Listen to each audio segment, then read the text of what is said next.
Yeah, sorry, I was like sucked in. So.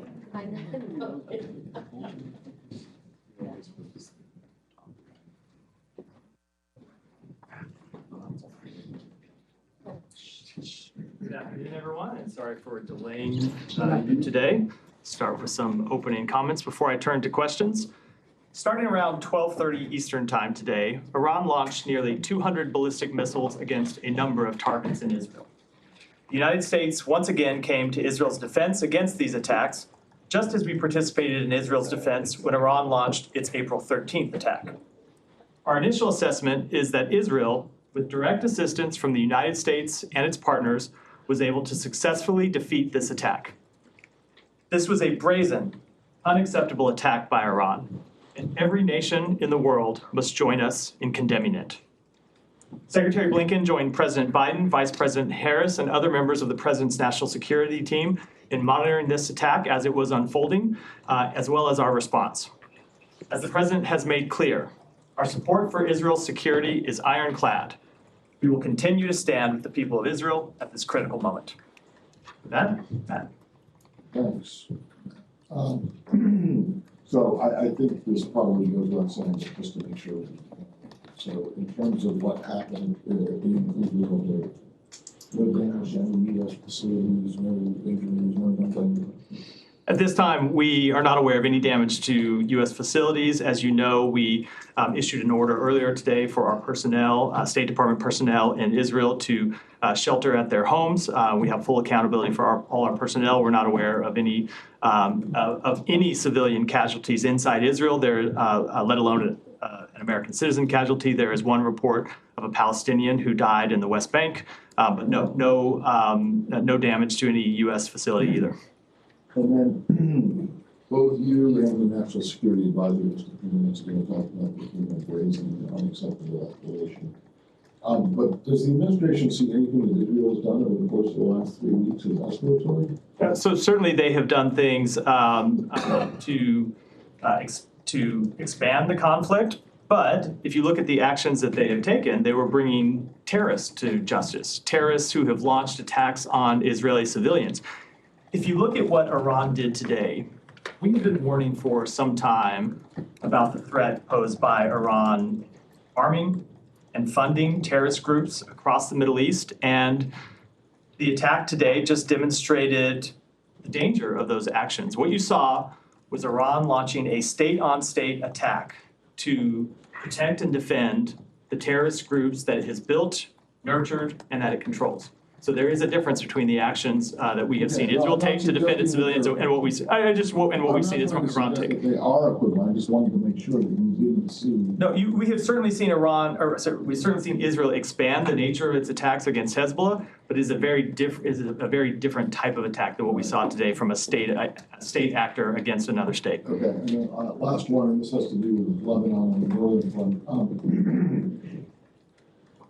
The situation there is unstable and uncertain. I know that you guys have been asking Americans who may want information about assistance and possibly leaving to sign up on a form. Can you give us an update on the numbers of those and whether or not you're planning to do anything in the way of the U.S. government capabilities for further flights or ferries? Sure.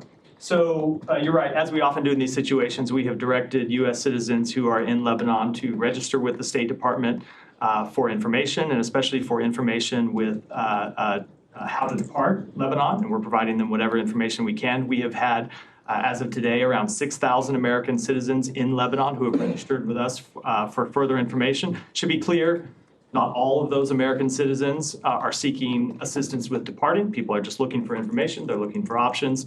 There are a number of American citizens who live in Lebanon who have lived there for years and do not want to depart the country.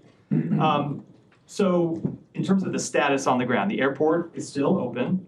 Commercial flights are operating, although they are available at times at reduced capacity. We are working right now with airlines to provide additional flights with more seats for American citizens.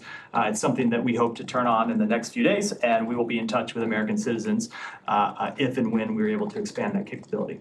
How do you ensure that the seats reserved for America?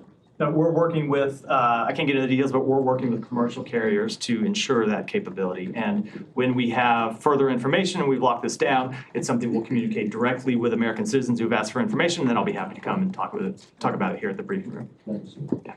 So given that the Secretary and the National Security Advisor just said that this attack by Iran is sort of definitively escalatory in nature, I know that you've been telling us, the Secretary even told us that for months you've been encouraging the Israelis not to respond to attacks and provocations in such a way that escalates anything further. Is the Secretary going to continue to offer that same advice to the Israelis now in the wake of the I'll say a couple of things about that. First, of course, Israel has the right to defend itself, as any nation does.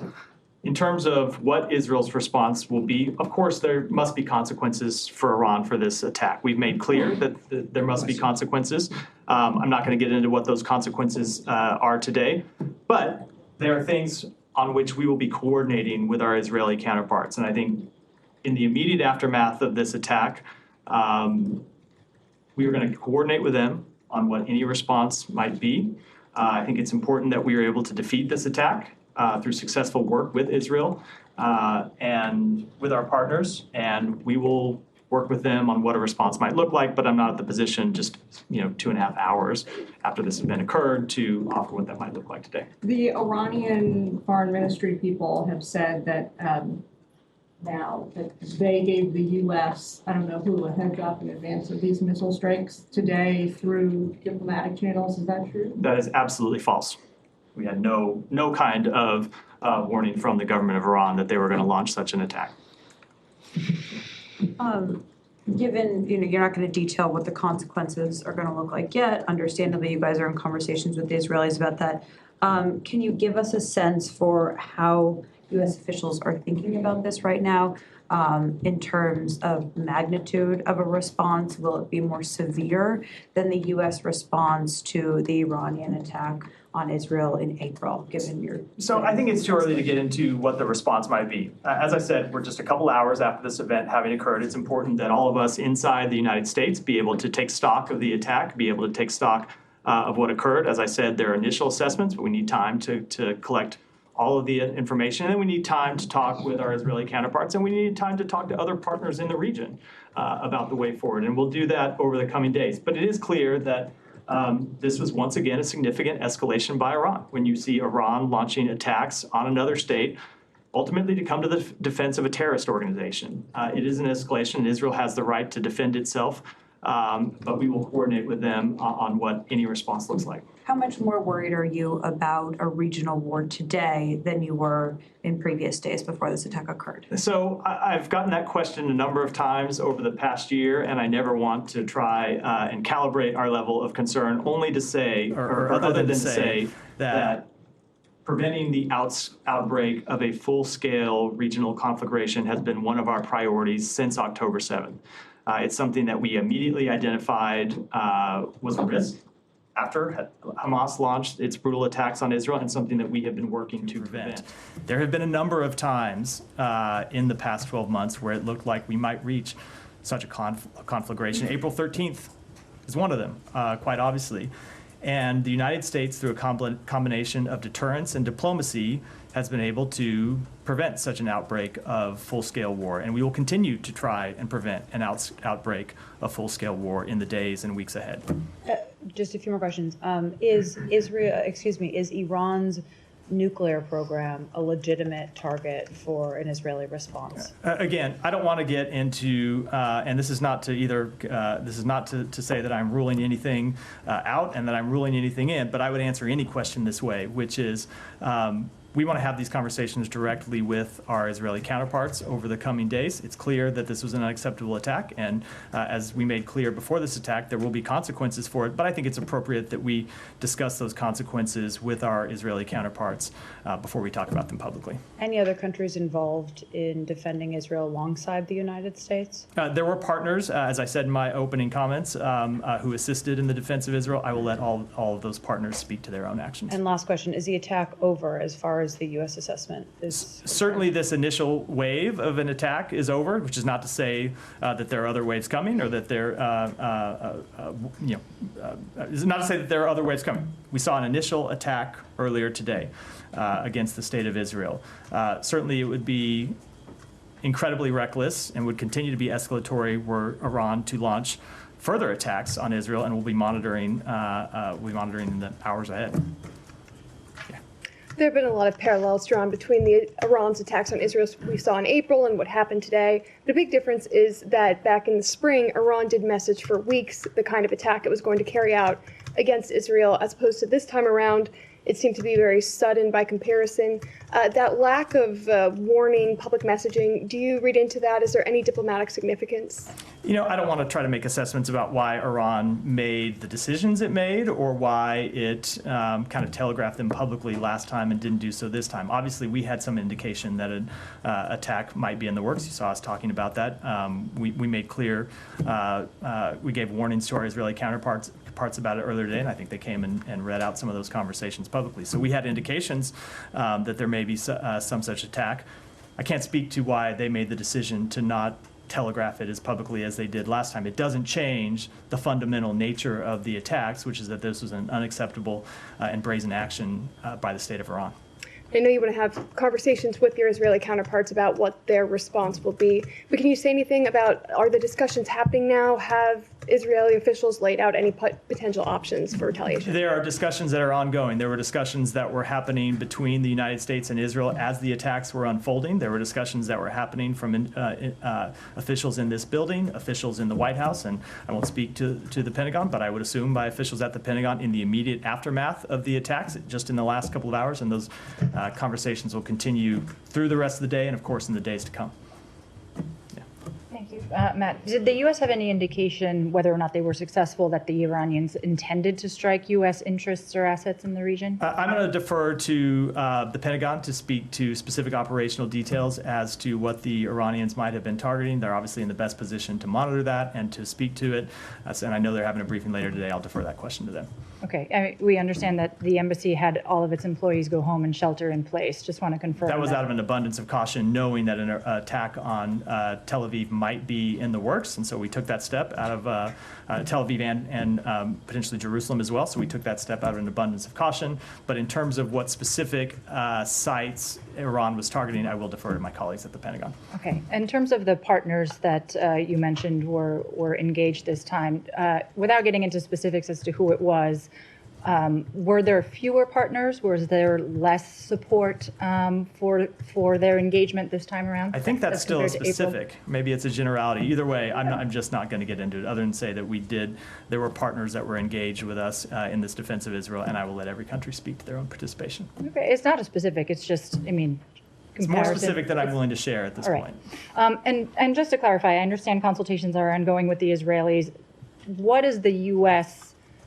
believe is the right course of action now, a response or diplomacy? So again, I think it is important that we have those conversations with Israel before we read them out publicly. Obviously, we do not want to see this conflict continue to escalate. That said, we have been clear that there must be consequences for this attack, and I think it's important that we discuss this issue privately with our partners before we read them out publicly. Okay, and in previous instances, it had become known that that part of the way, as you mentioned, the U.S. deterred Iran from taking action was through diplomacy, including the pushing of the potential of ceasefire talks, a potential breakthrough in Gaza.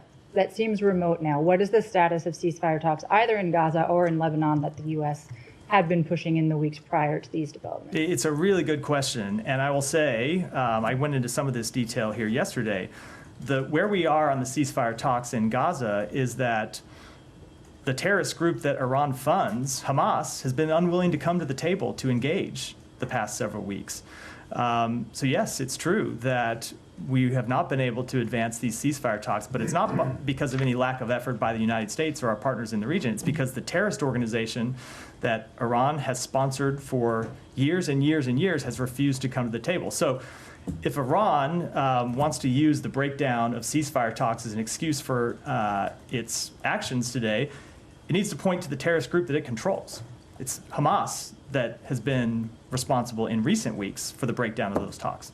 Is it your understanding that that was one of the reasons that they decided to? No, I was responding Okay, to the question. Yeah. Last one clarification. I mean, obviously these talks require time, resources. It engages top U.S. officials. Are they still a worthwhile investment of the U.S.'s time when it appears that other parties are not? No, look, we are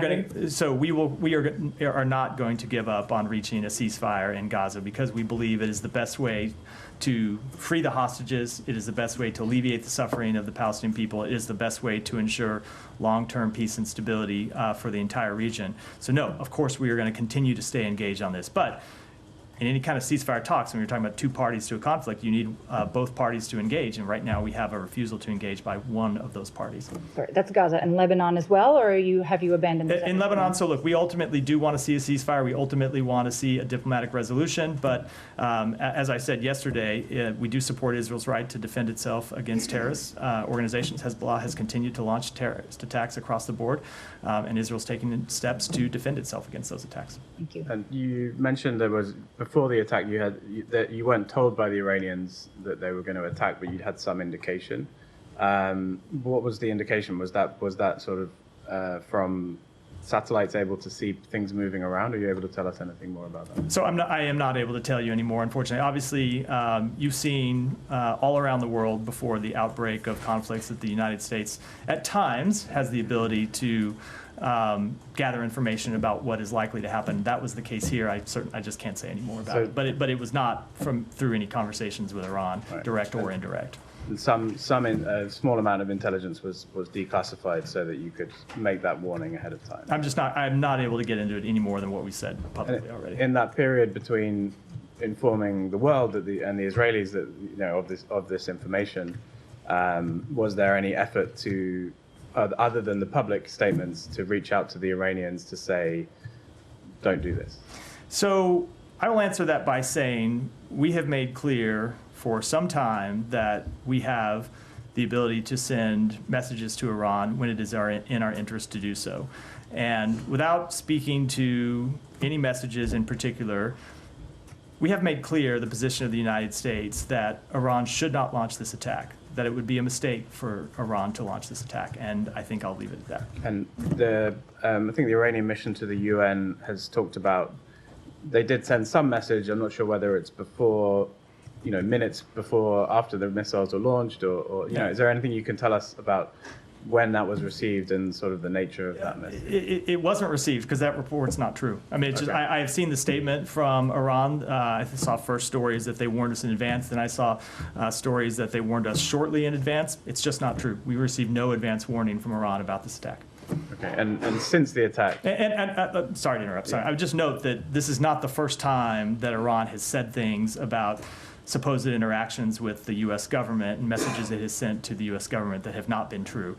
They have done that a number of times over the last few months, and this is one of those examples. And you're saying up till now, up till when you took the podium, I guess, there was no sort of diplomatic note from the Iranians explaining their action? Correct. Just to Eva, follow up yeah. on their statement from in the UN, they said that this attack in response to the violations for their sovereignty and also attacks against their nationals.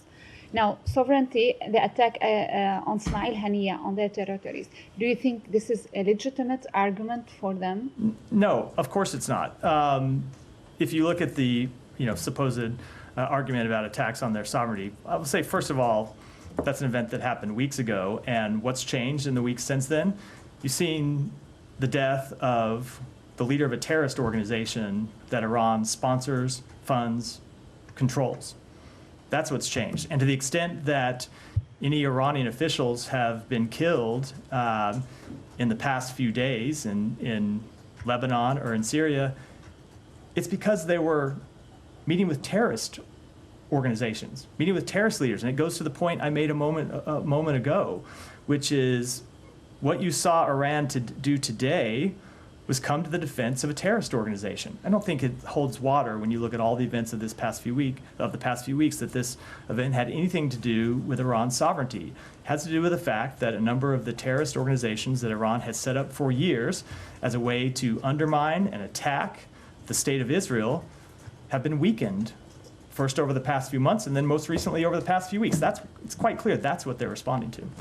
Okay, and one question on Lebanon. I know now everybody is concerned about a widened war, about escalation, but also there are concerns about repercussions in Lebanon. I'm talking about the humanitarian situation, about maybe civil war at some point. So are you talking to the Lebanese? What are your concerns? What are you doing? Are you talking to the LAF? You've been supporting the LAF, and yesterday you were talking about stability and their role in the stability inside within Lebanon. Who are your partners in Lebanon? So let me speak to first, you kind of mentioned on the way into the question, the humanitarian situation. We are working to address the humanitarian situation in Lebanon. I would note that the United States has been one of the, if not the largest contributor to humanitarian relief for the Lebanese people going back years, and we will continue to work to provide humanitarian support for the Lebanese people. And we are coordinating with our partners in the region, with international organizations about the shape and nature of those relief efforts, even as we speak. When it comes to the political situation in Lebanon, look, Lebanon has been plagued by instabilities, as I know you know far better than me, for some time. And certainly not the only, but one of the driving factors of Lebanon's instability has been the fact that Hezbollah plays a significant role in the political organization of Lebanon and has held a veto over Lebanon's ability to move forward with a new president, and has held a veto over the security situation of Lebanese civilians.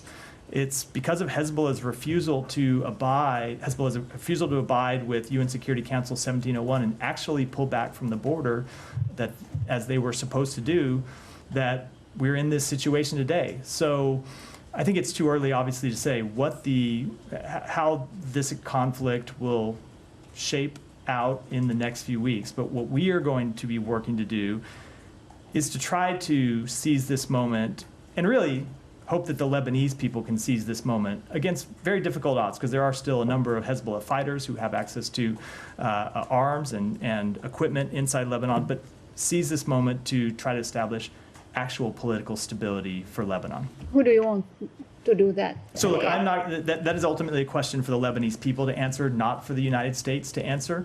But when you see the degradation of Hezbollah inside Lebanon, which has been such a destabilizing force to the country, hopefully, and you can't predict that it's going to happen, but hopefully that's an opportunity for other political actors in Lebanon to step forward. Yeah. Matt, I mean, in your answer to Matt, and also during this 12 months, you've been always saying that your main goal in this conflict is not for it to spread to a regional war. And I believe now we are maybe one step further from a regional war.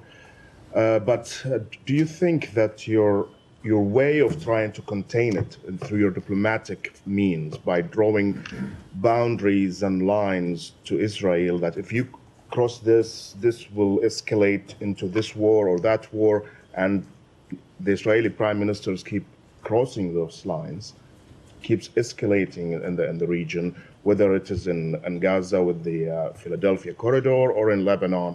First, you advised against major operation in Lebanon. It happened. You advised against ground incursions in Lebanon. It happened. And now we reached to this point. Do you think that he's dragging the United States into a regional war, as he was saying that he wants to do that for a long time now? So let me say a couple things about this. First, it is absolutely true that Israel makes its own decisions about its security and about its path forward in the region. And that's true about Israel, but it's true about every other country in the region. The United States offers its advice, it offers its support, it offers its deterrence capabilities, it offers its diplomatic capabilities to our partners. But ultimately, our partners and our allies have to make their own decisions about their future. And the United States has to make its own decisions about our national interests. And I know that's what the State of Israel does and what they will continue to do. And we will continue to make our own decisions about our national interests. And the decisions that we have made that we will continue to stand by and continue to pursue is to use our diplomacy and deterrence to try and avert a regional war. We're going to continue to do that. But it's always been true that there are a number of other players in the region besides the United States. It's Israel, it's terrorist organizations, there are other countries in the region, all of whom have agency in this question. And what we will continue to do is use our diplomacy, use our deterrence to try to achieve the best outcome possible. But don't you see that maybe you are enabling the Israelis to seek, what you say, their own interest in their own way of thinking by risking or going against your interest as the United States of going toward a regional war? So they are going to make their decisions. We are going to make decisions about our interests. But if you look at the questions that have been before us the past few days and the questions that got us to where we are today, we're here responding to an Iranian attack that we, along with Israel primarily, were able to successfully defeat, that Iran launched because Israel has taken out the leaders of a terrorist organization. And that's something we support them doing. So while there are certainly steps that Israel takes with which we do not agree, and we have been quite clear about that, we do support them taking out the leaders of a terrorist organization. We support them degrading a terrorist organization. Those are steps that the United States would take as well. Those are steps that Arab countries in the region would take. Doesn't mean we always agree with the way that they do it, but we fully recognize their right to do it, and we're going to continue to have conversations with them about the best way forward. My last question is just, there's some statements coming from Tehran that they waited so long after Hania was assassinated in Tehran because they received messages from the United States that something will happen regarding the ceasefire in Gaza, and this maybe will give them a way of not responding to Israel, and this didn't happen. Did you give them this message? So we made clear through a number of diplomatic channels. I'm not going to talk about our direct communications with Iran, as I never do, but we did make clear through a number of diplomatic channels that the situation in the region was very tense and that the ceasefire talks were at a very delicate nature, and Iran should not do anything to upset those talks. Now, what's happened in the meantime? Obviously, there's been a lot of water under the bridge since that date, but if you look at what's happened in the past few weeks, it has been Iran's client terrorist organization that has been the impediment to reaching a ceasefire agreement, which is not to say that there have not been times in which Israel has made reaching an agreement more difficult. They absolutely have, and we have been trying to work through those objections as well. But in the past few weeks, it's the terrorist organization that Iran supports that has refused to come to the table to talk about how to get a final agreement. So, Saeed. Thank you. You're saying that Hamas has rejected, or Hamas is obstinate about the ceasefire talks. I just want to understand what you're saying. Yeah, so it is. So to be clear, I went through some of this yesterday, Saeed, and I know you were out. Everybody's allowed. Sorry about that. And no, everybody's allowed a day off. So obviously, this has been a long and winding road trying to get an agreement over the finish line. If you look at the events since the president put forward a public proposal on May 31st, and then later, I think it was in August, where he presented a bridging proposal to both parties that narrowed the differences down to a final few provisions that we were trying to work through. Obviously, there were things where we wanted to see Israel make tough decisions, and there were places we wanted to see Hamas make tough decisions. And we thought we had been making progress on narrowing those differences and having a proposal that would bridge the final differences between the two parties. And then in the past few weeks, Hamas just stopped engaging with the mediators, with Egypt and Qatar. So right now, which is not to say that there aren't, as I said in response to one of the other questions, not to say that Israel, if we can get back on track, doesn't have difficult decisions to make. They will have difficult decisions to make, and we will be pushing them to make those difficult decisions. But right now, and for the past few weeks, it's been Hamas being unwilling to engage in any meaningful way with the mediators that has kept us from moving towards an agreement. Yeah. But a couple of things. Has Israel engaged in a meaningful way We in have the been last engaged. week? We have been engaging. So They we have. never responded when you guys put forth that proposal for a 21-day ceasefire. So let's keep things separate. We're talking about the ceasefire proposal in Gaza right now. They have been engaging with us on a meaningful way. I can talk about that. Okay. When sides I can come back and talk about that, about the. That's what you're we're talking about the proposal in Gaza. Just to follow up, although Hamas did accept the proposal as was suggested by the president Sorry, on May ju- 31, they accepted it. Just to be clear, before you And go in on your fact, they question, keep that's not saying, accurate. It's not accurate. they keep saying we accept it wholly. I know, they didn't. Okay. I can tell you, having Okay. looked at the text, the original proposal and looked at the text of the response, But- they accepted some provisions and proposed changes to others. That's not an acceptance, that is a negotiation. Yeah, but a couple of things on this point. I mean, you mentioned that Israel has a right to go after terrorist leaders and kill them and so on. Israel has been doing this for decades. They've killed scores of Palestinian leaders, scores of Lebanese leaders, and so on over the years. Has that in any way really lessened the conflict, resolved the issue, brought peace to the region, arrived at resolution of the conflict? There is And do you believe? Do you believe that what Israel is doing now is basically makes it safer? There has been a long history of violence in the Middle East. Decades and decades of violence. And you have heard the Secretary talk about one of the things we would like to accomplish is to break that cycle of violence and ultimately reach resolutions to establish an independent Palestinian state, which of course is the absence of which fuels much of the insecurity in the region. We would like to see Israel normalize its relationships with its neighbors. But in the meantime, that does not mean that Israel should not defend itself against terrorists that are committed on killing its civilians and destroying its state. Any country would do that. Okay, let me ask you, just shift gears on the aid issue. ProPublica published a report saying that Israel deliberately blocked humanitarian aid to Gaza, and there were two U.S. government bodies that told that to the Secretary of State, but he basically rejected it. And in fact, he told Congress that that in fact Israel was allowing it to go on. Can you comment on that? Yeah, I will, and I'm glad you asked me this question because I think there have been a lot of misperceptions about what happened that I do want to clear up. So it is not at all uncommon when the United States government is looking at difficult questions for different agencies inside the United States government to come to differing conclusions, or different bureaus and components inside an agency to come to differing conclusions. And that's what happened here.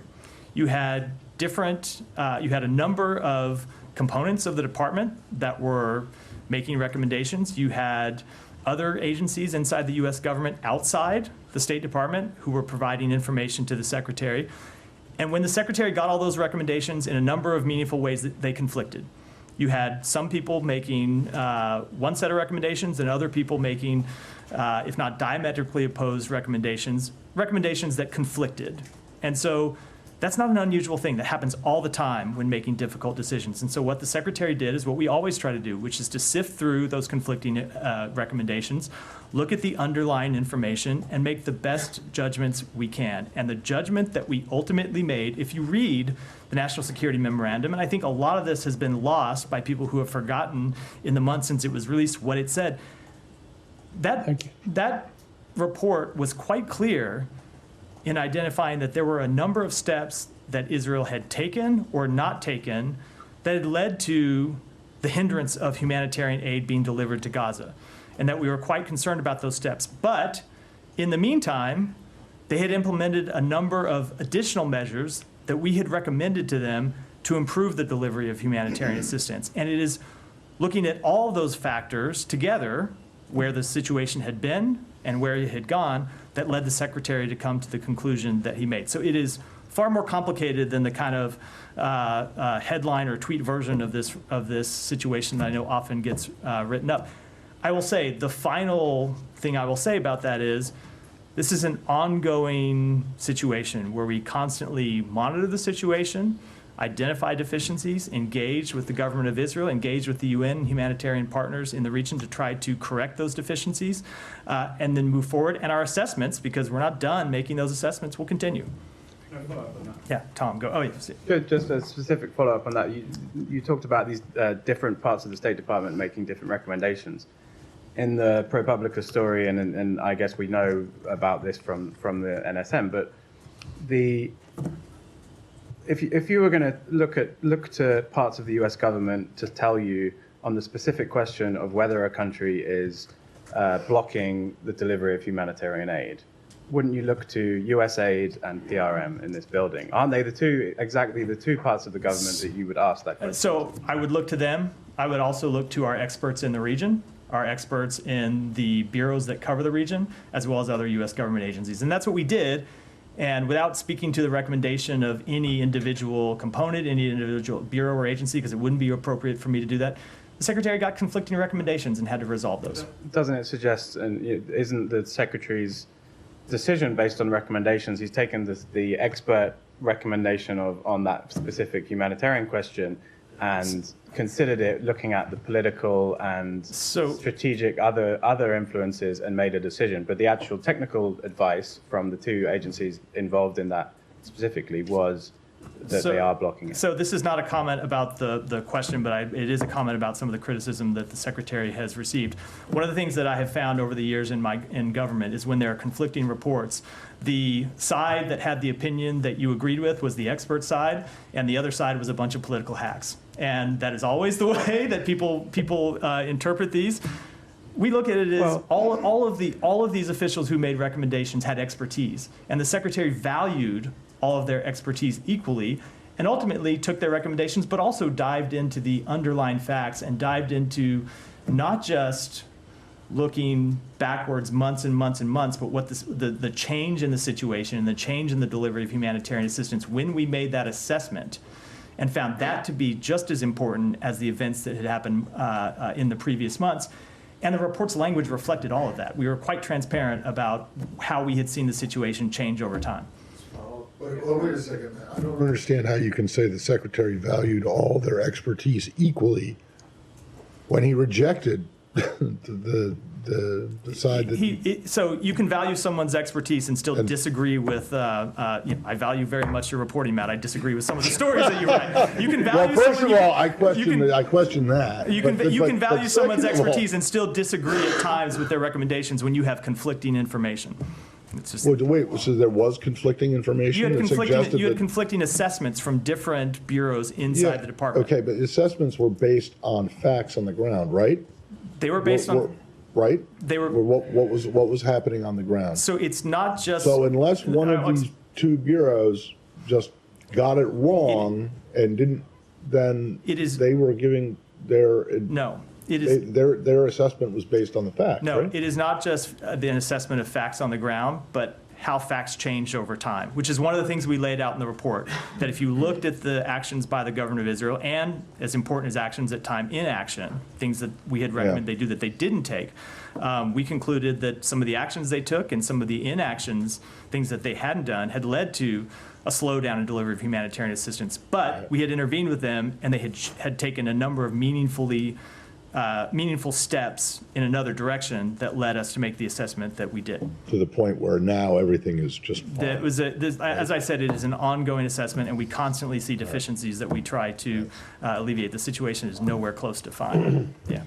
On the Israeli raids into Lebanon, just first of all, I mean, do you have any updates on your assessment of what's happening in the ground, if these remain limited as has been described? So as of today, we have continued to see limited targeted raids. I won't speak to the future, but that's what we've seen as of this point. And I think the Israelis have spoken about these going back some way in time as well, actually. Is that your understanding that they have been, they were going on to the well before? I think with that level of detail, I should, about a military operation, I should defer to them to speak. Okay, and you talked about this combination of deterrence and diplomacy. So and you're going to be consulting with the Israelis in terms of the response to Iran. Are both of those things that you're talking about important in your discussions with the Israelis now? Both deterrence and diplomacy? Of course, they always are. Okay, and on the point about, I just want to sort of get you to reflect on where you were at last week at the United Nations, a joint call with a number of countries urging restraint, de-escalation, a 21-day truce. Where we are now and what we've just seen happening in the region, when you reflect on sort of what has changed or what went wrong, if I can put it like that, for your own strategic position. What is the reason behind the complete difference in what you were aspiring to last week and where we're at now? So nothing has changed in what we're aspiring to. We continue to see a ceasefire and a diplomatic resolution as the best way forward to the conflict in the north. At the same time, events that have happened over the past few weeks, like the death of Hassan Nasrallah, is the kind of event that we support, right? We want to see terrorists brought to justice. Attacks on terrorist infrastructure to both stop them from launching these rocket attacks against Israeli civilians, and, as I said in response to Heba's question, to try to degrade what has been a destabilizing force for Lebanon and the Lebanese people. We support those actions, but long-term, ultimately, we do want to see a diplomatic resolution, and that starts with a ceasefire, and we're continuing to pursue that with Israel and our partners in the region. And when you said just finally that, I think, which I don't think I've heard you say before, but you described Israel as expanding the conflict in these actions. And you also then said that you talked about the death of Nasrallah, and perhaps we're also alluding to Hania, I don't know. But when you said that terrorists are killed, it doesn't mean we always agree with the way they do it. Is that something you'd apply to either of these cases? It's not a comment I'm going to make with any specific, for any specific strike, because as we've gotten into a number of times, when it comes to those types of assessments, a number of factors we have to consider. But I think it's true when you look at any government that launches military operations, we might look at it sometimes and come to different decisions, either for tactical reasons or strategic ones. Jillian, go ahead. The Secretary's op-ed in Foreign Affairs today, he writes, the Biden administration's about the Middle East. The strategy has put the U.S. in a much stronger geopolitical position today than it was 4 years ago, given what you just laid out. All the encouragement from the U.S. towards Iran not to launch, escalatory strikes. It seems unfortunate timing. No, I think when you look at the position that the United States was in when President Biden took office, we were on the defensive around the world. The United States had squandered alliances, partnerships, friendships. We were pulling back in our engagements in Europe, in Asia, in the Middle East. People didn't know whether they could count on the United States or not. And what the Secretary lays out in that article, which I do commend to everyone's readership, is the series of steps that we have taken around the world to rebuild those alliances and partnerships, to confront powers who have a different vision of the world than we do. And I'll also note that one of the things the Secretary always hears in his travels through the Middle East, and I've witnessed this firsthand, is countries in the region welcoming U.S. engagement, wanting to see continued U.S. engagement, and oftentimes saying you are the only country that can play this diplomatic role. There's no other country in the region or the world that can play a role in trying to de-escalate this conflict, and so they want us to stay at it, and we'll continue to stay at it. So then why wasn't the U.S., the Biden administration, able to dissuade Iran from launching today's attack? Look, I think Iran has has funded terrorist groups, has launched attacks on interests in the region going back decades. If you look at what happened in under the previous administration's watch, Iran launched missile attacks directly at U.S. soldiers that led to traumatic brain injuries for more than 100 U.S. soldiers. So Iran has been a destabilizing force going back years, including during the previous administration. What we will do is continue to hold them accountable.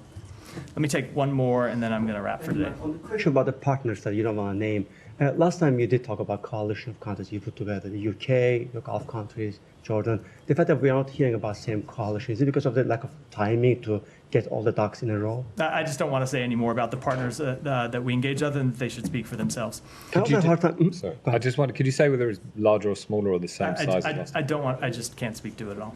I also have a hard time understanding your definition of what's happening today. You said that Iran is supporting in defending the terrorist organization by attacking another country with ballistic missiles without any warning. If this is not an act of war, then what is it? So let me just go back to what I said today, which is that Israel, with help from the United States and partners, was able to defeat this attack. and we're going to consult with them on the days forward. Let me go to Nike. I said that'd be last, but Nike one more, and then I have some closing comments. Thank you. So on Afghanistan quickly, we saw the statement regarding Tom West's transition from the Special Representative for Afghanistan to Office on Sanctions Coordination. What does this mean for U.S. policy toward Afghanistan?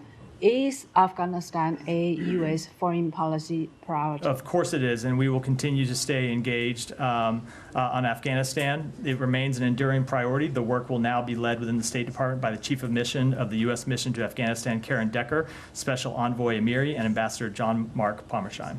I have a quick one. And then if you'll bear with me for one moment, because there were comments that I wanted to make at the top that I wasn't able to have a little bit of an announcement. We are pleased to announce that as of today, the daily press briefings at the Department of State will include American Sign Language interpretation. This is in addition to the live captioning we provide online.